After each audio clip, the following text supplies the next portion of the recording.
Hala Bea, Chris at Melissa na aktuhan, ang galing naman pala nila sa ginawang tutorial sa kanila. Dito ay ating malalaman ang tunay na nangyari noong sila ay tinuturuan regarding sa school matter. Dahil sa hidden camera, ating napag-alaman na, sila pala ay may angking talino. Mga kababayan, taliwas kasi ito sa inaakala natin na sila ay mga batang mahiyain. Ano usapan nung ni Lisa tsaka ni nanay? Wala.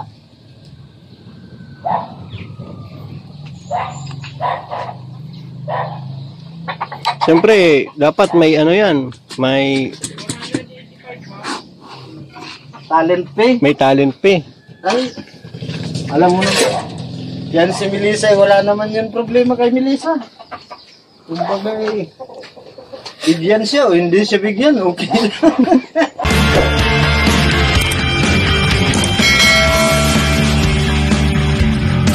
Hala Bea, Chris at Melissa na aktuhan, ang galing naman pala nila sa ginawang tutorial sa kanila. Dito ay ating malalaman ang tunay na nangyari noong sila ay tinuturuan regarding sa school matter. Dahil sa hidden camera, ating napag-alaman na, sila pala ay may angking talino. Mga kababayan, taliwas kasi ito sa inaakala natin na sila ay mga batang mahiyain. Dahil sa nangyayari, ay tiyak sigurado ako na mapapawaw kayo dito. Ano nga ba ang ginawa nila habang sila ay tinuturuan? Nakaka-proud ito mga kababayan, samantala, Melissa first time nagsasalita na. Sikreto ng magkakapatid ibubunyag na, nakaka-proud ba talaga ang ginagawa nila? Kapag inyong malalaman ito, dahil nagpapabili na ng isang bagay para gamitin nila bago pa man nangyaring pumasok na sa school ang Tres Marias. At Kalingap Rab ay siguradong magugulat at napahanga sa improvement ngayon nila. At ginawa na nila unti-unti para na rin sa kanilang sarili. At para bang natuto na talaga sila, isa pala sa nagpapangaral sa kanila. Ay mismo ang nanay ito, malapit kasi sa kanila at kaibigan nila ang nagtuturo sa kanila. At take note, nagustuhan kasi nila ito dahil sa babae nga ito. At isa pa, ang paraan kasi sa pagtuturo ay may Bicol na salita. Na isang lingwahe na mahalaga para sa Tres Marias na mahiyain. Para sa ganun at pagdating sa pasukan, ay marunong na itong magbasa at magsusulat. Kukurutin ko kayo sa singit. Natatawa naman yung dalawa. Dalawa lang yung pumunta? Tatlo. Pag yung di ba hindi nag-iinit gaano yan si Bea at saka si Melissa? Oo. Pag yun, sinasabihan ni Melissa ang kukurutin sa singit. Natawa yung dalawa. Sila yung pumunta dito? Sila ang pumupunta dito. Pumupunta sila pag umaga. Ilang araw na yan? Simula pa lang kanina. Bukas nandyan na naman yan. Araw-araw na yun. Sino nagsabi niya na, sila lang? Oo. Pagdating dito ng nanay. Yung nanay ang nagsabi? Oo. Gumawa na ng paraan si nanay? Matagal man na yun sinasabi ni Day. Matagal lang sinasabi doon sa nanay, buti pa niya, paturuan mo kay Melissa para bago yan pumasok ay maging maayos na. Yun bang may na medyo maayos-ayos na ang sitwasyon nila. Ay pagpunta dito ng nanay, ay daw, mas maganda nga daw yun.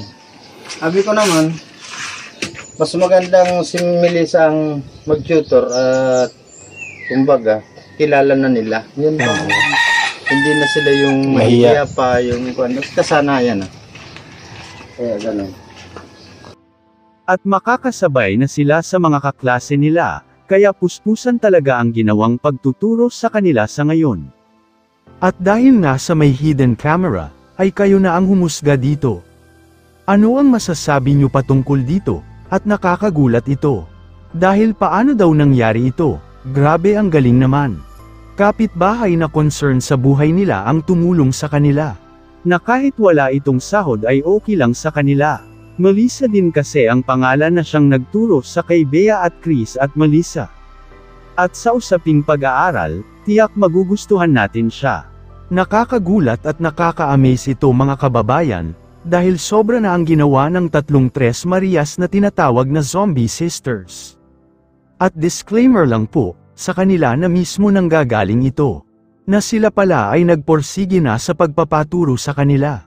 Ito kaya ay isang stepping stone para sa umpisa ng kanilang magandang career. At lilinawin ko po, si Melissa po ang nagtuturo sa kanila. Yes po mga kababayan. Matagal na pala nila itong ginagawa, at hindi natin nalalaman ito dahil paano nga ba natin nalalaman kung tuwing tanong ni Kalinga Prab ay ayaw magsalita ang tatlong Tres Marias na mahiyain? Kaya ating nalaman na lang dito sa kaibigan at madalas na kasama nila Kalinga Prab tuwing bibisita ito sa Tres Marias na mahiyain. Ating napag-alaman mga kababayan na ito palang tatlong Tres Marias ay nag-aaral na at matagal na, kumbaga, isang summer class pala ang pinapasukan nila. Bakit ko ba ito nasabi? Dahil nga napansin ko ito simula pa noon. Dahil may gamit na kasi sila sa school, kaya naman ating mismo nalaman na isang concern na kapitbahay. At malapit na pamilya ni Kuya Kokoy, ang nagtuturo sa kanila.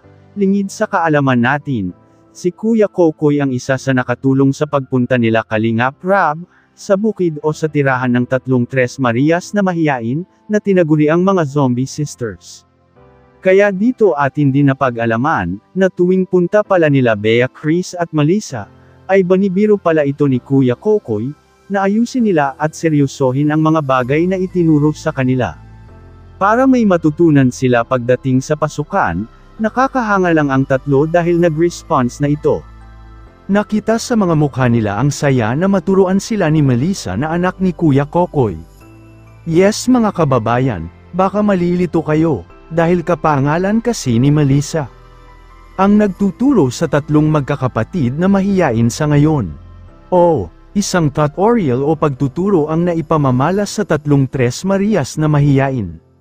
Siya ay ang voluntary na nagturo sa kanila, kaya sa side ng Tres Marias ay nakaka-proud lang.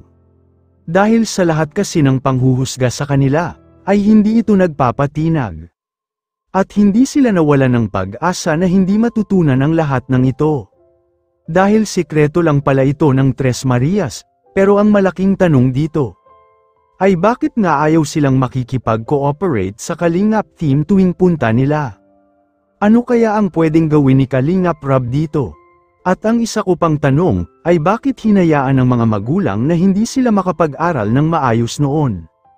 Lalo na dito kay Chris na grade 1 pa lang ang natapos. Kaya masasabi ko talaga at kahit sa mga viewers ay nag-uumpisa talaga itong ganitong klaseng problema. Ay sa mga magulang ng Tres Marias na mahiyain, sila kasi dapat ang nag-uumpisa dito na turuan sila sa mga usaping pag-aaral. At tulungan ang mga anak nila para maka-adopt sa kapaligiran na kanilang ginagalawan.